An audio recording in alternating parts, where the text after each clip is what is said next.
Namaskar. Welcome to SNU Reels and you are watching Unscripted. I am Saikat Majumdar, your usual host of Unscripted, and today I have come back with another episode of Unscripted with the focus on a very important subject. Yes, today we will discuss about the subject English. I know many students are interested about studying English in both graduation level and in postgraduate level. So today we have two special guests who can guide you and who can tell you about the subject English and its importance. Let me introduce our guests now. To my right, Dr. Probal Chowdhury. Welcome, sir, to our program. And to my left, Dr. Monikinkini Basu.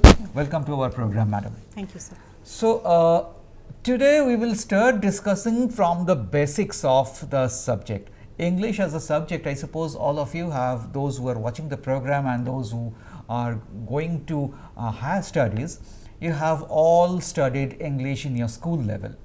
But now, in the graduation level, what you will study? Now, if you are a graduation level student, if you want to take admission in the postgraduate level, what your plan and what your program may be, all kind of discussions will be there. And for those discussions and for those guidance, sir and ma'am is there. So, let me start with madam. Madam, first I would like to ask you the basic question, like in SNU, what we are offering in from our Department of English and how the students will benefit from that. In the Department of English, Sister Nivedita University, we are offering a 3-tier system, that is the UG undergraduate NEP 2020 system. Then we have the PG course, right, and we have the PhD course. So, at present these are the 3 courses that we offer in the English department, and obviously now UG, as you know, is divided into 2 categories. One is UG honors with research and UG honors without research. So, we can obviously say that there are 2 subcategories to the UG course. Yes. And then sir, the basic question which comes that what are the subjects, what are the topics English? Does it mean that English means only English literature or beyond that? It obviously means beyond English literature. It also involves a study of the language, right, and it also means a study of English culture. But you know, when you study at the undergraduate level, the study is a bit restricted compared to the study at the postgraduate level. At the postgraduate level, the expanse is vast. Again, when you go to the PhD level, it is even wider. So you can choose your area, your arena, your specialization, and you can go into a wide range of exploration. It can be cultural studies, it can be gender studies, it can be women's studies, ecofeminism, eco-criticism, and a host of other things. It is not limited merely to English literature, so to say. Right.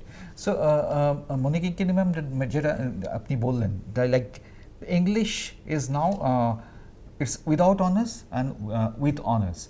So, in this category, what would you suggest the students who are coming from just from after passing class 2, that what should be their target? In fact, I suppose many students are stays in dilemma that what to study in graduation level. Should I study English honors? They have a fear that I am coming from a vernacular medium. So, can I study English honors? This is, I suppose, a very important question to ask. Actually, sir, you have pointed out a very important aspect of literature. English literature departments are trying to provide a holistic approach towards education in general, and of course in learning literature in particular. Now, when we are looking at a literature department, we should be aware of the fact that not only are we looking at the language, we are also looking at the literature, and we are looking at, like sir said, at the cultural aspects of right, our upbringing and our approach towards literature. So, all of this combined, we have specialized taking care of courses. Now, what do I mean by taking care of courses? Like, we have soft skill development classes, and in the university we are offering them communicative English classes. So, language is not going to be a barrier. We also have foreign language which is being offered to the students. So what happens is that the students are made aware of certain other languages of their choice, and of course they are taken care of so that they can have a better impactful learning of English, because the language English is also catered to.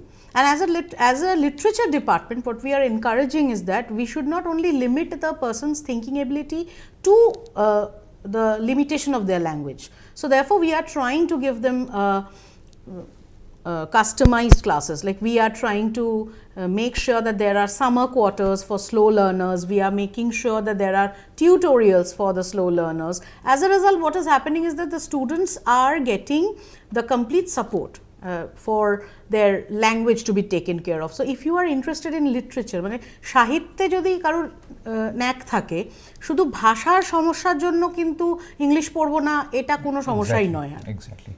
And just to continue from where Madam has said, sir, language and literature, and as you were also mentioning that in post-graduation level there is the chances, the opportunities are more open, vast. Absolutely. So many students are there, I suppose, who are doing graduation or who are thinking for the higher studies like masters and then of course to PhD level. So what are the opportunities, what are the subjects they will get in the masters level? See, in the master's level, you have a special papers and host of special papers, more papers which are more in-depth, and you have a semester-long, what we would call training for dissertation, making a dissertation, right, which gives the students and hands-on experience how to come up with research writing and making a project of their own. So this helps the students to, beforehand in the previous semesters they get into how to prepare scholarly writing, how to go through literature reviews, how to prepare literature reviews and all that. All these trainings are given so that they get attuned to making or developing their own interest in a genre or in an area. It may be cultural studies, as I was saying, or gender studies. It can be any aspect of literature, past, present, or contemporary things. And then they have, on the basis of their interest, their knack, they hone their skill sets and they come up with a project report which they present before a panel of examiners, and they generally do very well. Right. And then it is a step towards their PhD also. Right. Not many people go towards PhD, but this, at the postgraduate level, they become self-sufficient. It's right, a training towards self-sufficiency. They are confident of themselves. And Madam, then I'm coming to a very important question. I suppose many of the students are thinking about their career opportunities, that they are wondering that what are the career opportunities I can get? Is this only to be in the field of academics or something more than that? If you can throw light on that. Actually, sir, there are loads of things that a person can do after they graduate from an English department. Like you yourself must be aware that in your department there are quite a number of interns working, right, from the Department of English. In my department there are interns. In the administrative departments of this university there are interns from the department.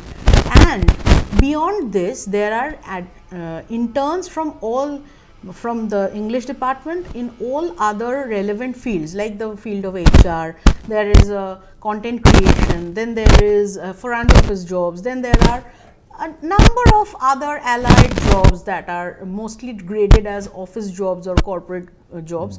But what happens is that in these jobs you need certain specializations. So at times what happens is that after an undergraduate, people who are not interested in research or in further studies, they have a break.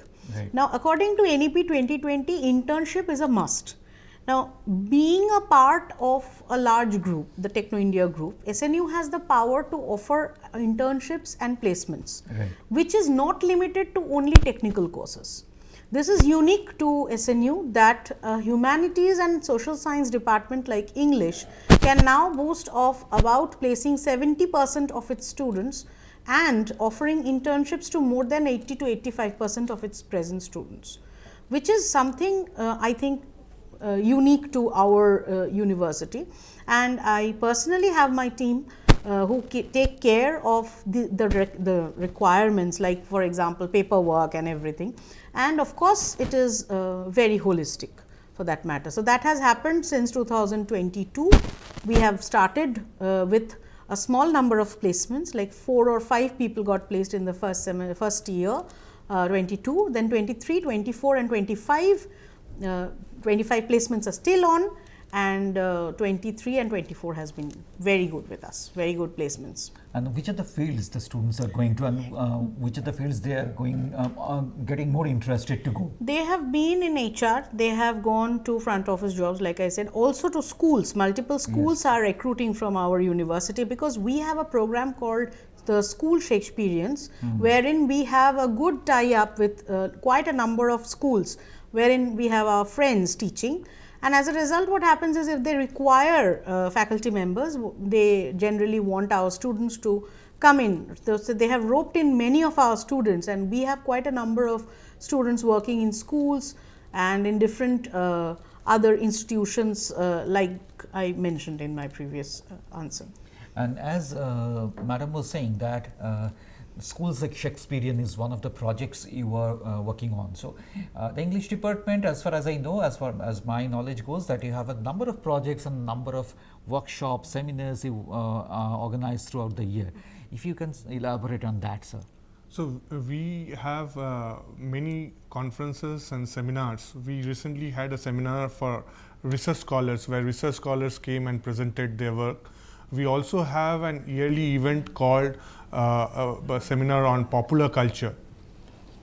This has been a recurring event, and these are also, we are coming up with publications from the department. We have published 2 volumes of collections of research articles. A 3rd volume is in the making. So this keeps the department active, and the department active, not only active but also in touch with other popular departments across the state and beyond the state. So this is one way of liaisoning with like-minded institutions and departments.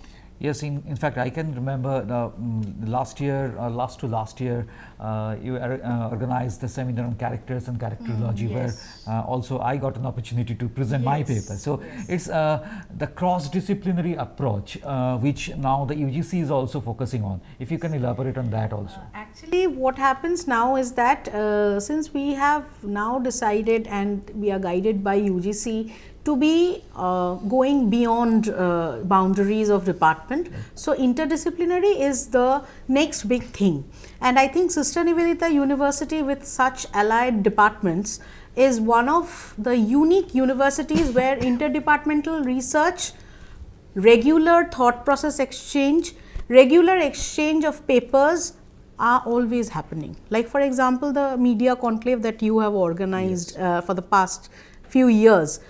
We have been constant contributors. Same for Salam Shakespeare, you have been constant contributors, and now it has become such a niche that we don't really want to do a seminar which will be limiting itself to just mere British literature. So we want to expand, we are expanding. We have the Center for New India Studies, of which Professor Dr. Probal Chowdhury is the director and I am the assistant director, which we are trying to promote in the upcoming days. Of course, because of the fact that with Indian knowledge systems coming into the forefront and interdisciplinary studies not limiting itself to Western learning, we are going to incorporate and make it a priority that Indian languages, Indian thought process, Indian process of understanding literature should also be in focus. And that should, I think, add as a tie-up between all the departments. So that will help a lot, I am sure. Yes, exactly. Dr. Chowdhury, one question we were discussing about topics more majorly focused on those who are coming to the graduation or post-graduation level, but there are many students who are going for the higher academics, like PhD, as Madam has already mentioned that we have a PhD studies program. So, what is your advice to those who wants to go to the higher studies, PhD and more? See, my sane advice would be that before you go to a PhD program, you should try and clear the national eligibility test. That should be your focus.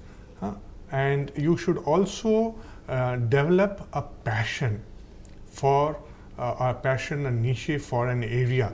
And because without that, just going into a PhD would not be a very meaningful exercise. You can't depend on your guide or your professor to give you a research topic or a research question. This research topic or research question has to come from within you, and the guide or the professor can only help you temper it, help guide you. So this you have to develop. This will be the fruits of your collective learning from your undergrad days and your postgraduate days and your self-yearning. So that self-yearning is the fulcrum of going towards PhD. Absolutely. PhD requires that extra thing beyond classroom activities. Right? Yes. We have come to the end of our program. Before we conclude, Madam, I would like to ask you that from here, is there any future planning of the department or anything more you want to incorporate? Yes, the department is growing, and from 2018 we had started this department, and now in 2025 I am currently its fourth HOD, and I would like to really want to expand it beyond the realm of just academics. What we were thinking about is a research program, like this is a research preparatory program. Right. This is of course right now in just in thoughts, so we are trying to put it in paper and develop it, and this is going to be like a pre-PhD, like sir said, that we have to properly provide guidance for any the NTA NET, and of course we have to look at how research aptitude can be developed. So this is something that is new that we are planning to do. Of course we are planning to incorporate literature in amongst the youth as a way. We are trying to make a few events like book reading sessions, etc. We have also been approached by the other departments in terms of communication skill enhancement courses, which we are trying to present. Now, we have quite a number of research scholars in the department who have done, like sir has mentioned, the brilliant doctoral colloquium just this year. Right. So I think that is something that has also been adapted in quite a number of departments elsewhere. So I think we are on the track of making quite an appeal to the others, and we want to continue innovation. That is the motto of the university as well as this department. Thank you. So with that, we are coming to the end of the program. Dr. Probal Roy Chowdhury and Dr. Monikinkini Basu, our guests, two distinguished guests were there, and I suppose most of the queries which you had in your mind, on behalf of you, I have asked sir and madam the questions. So with that, we are coming to the end of the program. Thank you, sir. Thank you, madam, for being with us. And with that, I would like to say you that don't go away, because in SNU Reels we will be coming with more episodes of Unscripted with more distinguished guests and focusing on other important subjects. Till then, thank you. Goodbye. Namaskar.